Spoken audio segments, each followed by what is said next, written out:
Bayangin kamu datang ke rumah atasan, niatnya cuma silaturahmi, tapi pulangnya malah dikirim dalam peti mati. Gila gak sih? Ini cerita tentang kematian Brigadir Nur Hadi, anggota polisi yang ditemukan tewas setelah pesta liar bersama senior dan 2 wanita misterius. Ironisnya, yang jadi pembunuh malah orang satu institusi. CCTV mati, bukti disembunyikan, dan ada satu video terakhir Nur Hadi yang masih hidup yang sengaja tidak diungkap ke publik. Dan sebelum aku bongkar sosok Melanie yang bikin semua ini kacau, pastikan kamu tonton sampai tuntas. Karena ada satu petunjuk kecil yang bisa mengubah seluruh persepsimu tentang kasus ini. Inilah fakta kematian Brigadir Nur Hadi.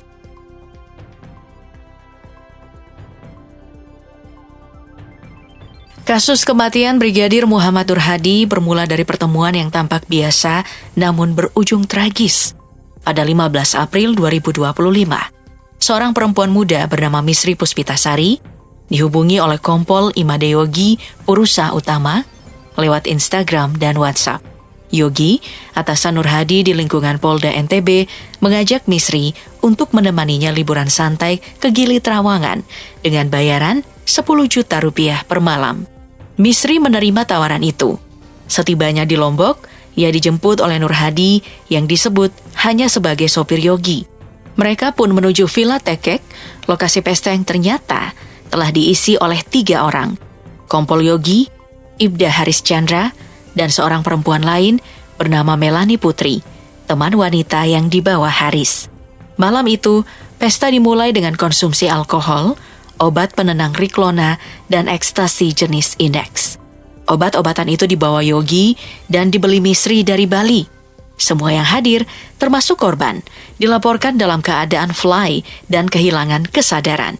Sekitar pukul 19.30 waktu Indonesia Tengah, situasi mulai memanas. Nur Hadi disebut-sebut mencoba mendekati Melanie Putri dan bahkan mencium wanita itu saat berada di kolam. Misri menegur, karena Melanie adalah pasangan Haris. Tak lama, Haris dan Melanie kembali ke kamar mereka. Sementara Yogi ke kamar dan Misri duduk di pinggir kolam. Pada pukul 19.55 waktu Indonesia Tengah, Misri merekam video berdurasi 7 detik yang memperlihatkan Nur Hadi masih hidup berendam santai di kolam. Gumamamnya tak jelas, namun kondisi fisiknya tampak sehat. Inilah rekaman terakhir korban hidup. Namun setelah itu, sekitar pukul 20.00 hingga 21.00 waktu Indonesia Tengah, terjadi sesuatu yang misterius dan krusial. Dalam rentang waktu 1 jam itu, tidak ada satupun rekaman CCTV yang aktif di villa. Semua aktivitas tidak tercatat. Inilah waktu yang diduga menjadi momen terjadinya pencekikan terhadap Nur Hadi. Apalagi, hasil otopsi menunjukkan tulang hyoid korban patah, indikasi dicekik kuat. Keterangan versi Misri menyebut, ia sempat masuk kamar mandi selama lebih dari 20 menit dan tak mengingat apapun setelahnya. Sedangkan versi pengacara Yogi mengatakan, Misri lah yang pertama kali melihat Nur Hadi tenggelam di dasar kolam. Dan Yogi yang mengangkat tubuh korban serta melakukan CPR. Sebelum akhirnya, korban dinyatakan meninggal di klinik pada pukul 22.15 waktu Indonesia Tengah.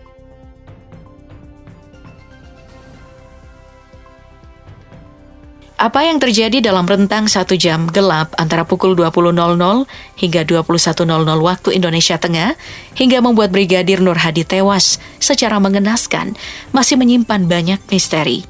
Tidak ada rekaman CCTV, tidak ada saksi mata yang benar-benar mengaku melihat langsung kejadian. Dan yang paling mengkhawatirkan, semua tersangka menyatakan tidak tahu menau. Awalnya, ia dilaporkan meninggal akibat tenggelam. Namun, penyidikan justru mengungkap luka-luka brutal di tubuhnya, lebam di wajah, luka sobek di kaki kiri, pendarahan di kepala, hingga patahnya tulang leher dan tulang lidah, indikasi kuat adanya pencekikan. Hasil autopsi dari ahli forensik Universitas Mataram, Dr. Arfi Syamsun, bahkan menegaskan bahwa Nur Hadi masih hidup saat lehernya ditekan kuat sebelum akhirnya tenggelam. Bisa jadi ini bukan kecelakaan, tapi pembunuhan. Dari 3 tersangka yang ditetapkan, Kompol Imade Yogi, Ibda Haris Chandra, dan Misri Puspitasari, hanya Misri yang ditahan. Dua polisi yang notabene adalah atasan Nur Hadi justru tidak ditahan karena dianggap kooperatif, sebuah keputusan yang memicu kecaman publik. Ironisnya, Misri, seorang perempuan muda dari keluarga miskin di Jambi, dijadikan tumbal dalam pesta berdarah itu. Misri lulusan SMA berprestasi yang menjadi tulang punggung keluarga setelah ayahnya meninggal, mengaku tak mengingat apapun setelah pukul 19.55 waktu Indonesia Tengah. Bahkan, ia sempat kesurupan setelah kejadian. Kuasa hukumnya Yan Mangandar Putra menggambarkan kondisi psikis kliennya saat itu sangat terguncang dan tertekan. Ada dugaan kuat bahwa Misri hanya korban dari permainan kekuasaan dua aparat senior yang merasa kebal hukum. Lebih misterius lagi adalah sosok Melani Putri, perempuan yang dibawa Ibda Haris malam itu. Meski Melani ikut berada di tempat kejadian dan sempat menjadi pemicu konflik antara Nur Hadi dan Haris, ia tidak ditetapkan sebagai tersangka. Keterangan mengenai perannya pun sangat terbatas, dan penyidik belum memberi penjelasan utuh soal keterlibatannya. Pertanyaannya, jika ia ada di lokasi, tahu pesta narkoba terjadi, dan sempat digoda korban, kenapa namanya tenggelam dari pemberitaan hukum?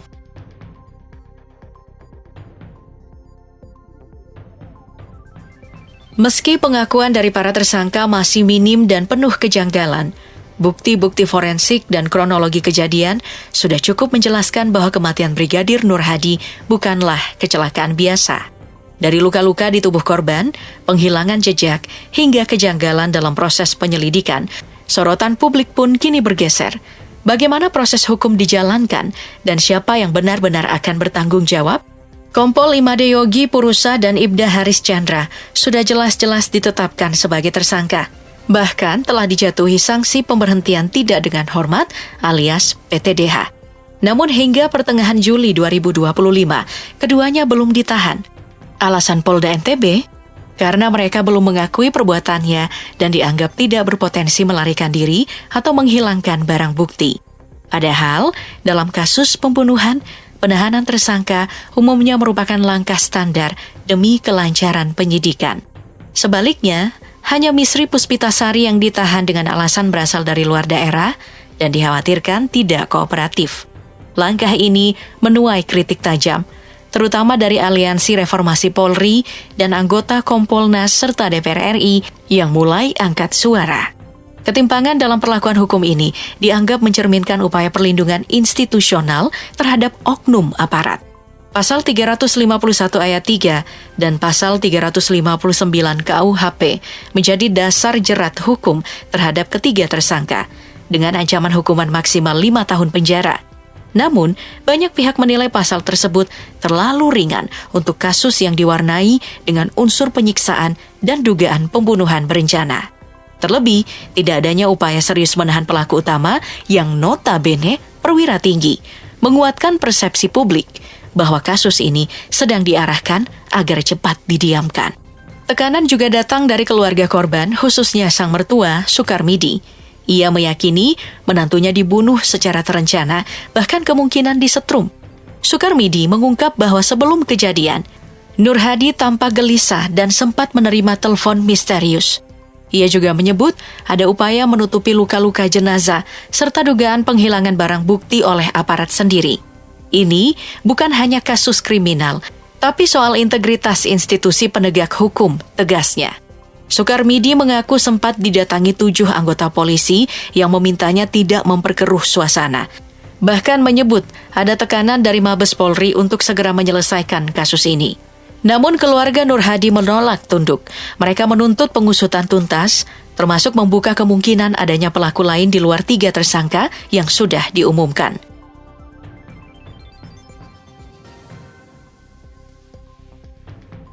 Kematian Brigadir Nur Hadi bukan sekadar tragedi personal.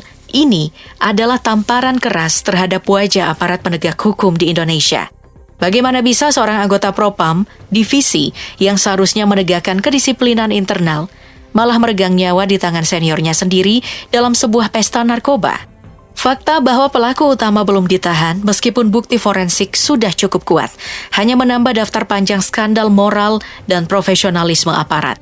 Tidak heran jika publik kini menaruh curiga bahwa kasus ini akan bernasib serupa seperti kasus-kasus sebelumnya, ditunda, ditutup, dan dilupakan. Namun, suara publik belum berhenti. Desakan terus datang dari berbagai pihak, DPR, Kompolnas, media, hingga keluarga korban. Semua bersatu dalam satu harapan, keadilan untuk Nur Hadi. Jika kasus ini tidak diusut tuntas, maka pesan yang disampaikan kepada masyarakat sangat jelas. Di negeri ini, bahkan polisi bisa dibunuh oleh polisi dan tetap tidak ada yang ditahan.